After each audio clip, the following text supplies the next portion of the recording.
कल जो ऋग्वेद हम लोग पढ़ा रहे थे, ऋग्वेद का थोड़ा सा पार्ट बचा होता है एनसीईआरटी क्लास 6 के अकॉर्डिंग, तो उस थोड़े से पार्ट को बचे हुए को आज हम लोग कंप्लीट करते हैं।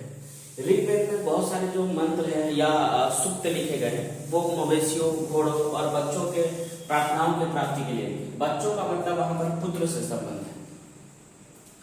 युद्ध में जीते गए युद्ध जो उसमें होता था और युद्ध में जीते गए धन का क्या करते थे वो लोग, ये सब बहुत क्वेश्चन पूछ जाता है कथन और कारण में।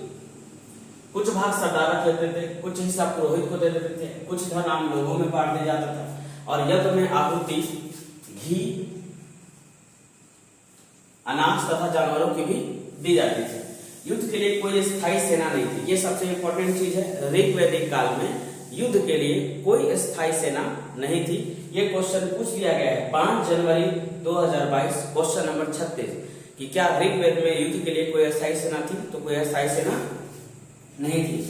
लोगों का जो बंटवारा था वहां पर, जैसे आज के डेट में लोगों का बंटवारा जाति के आधार पर हो जाता है कि हाँ ये जाति का आदमी है।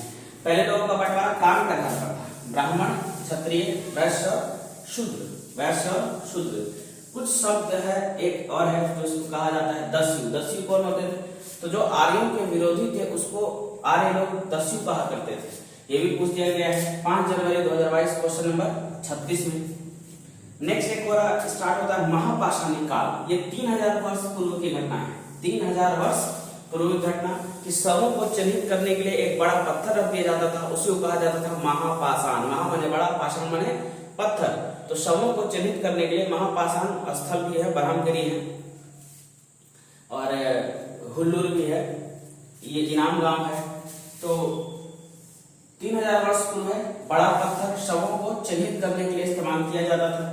जैसे ब्रह्मगिरी से मिला है कि कब्र में 33 सोने के मनके और शंख मिले हैं।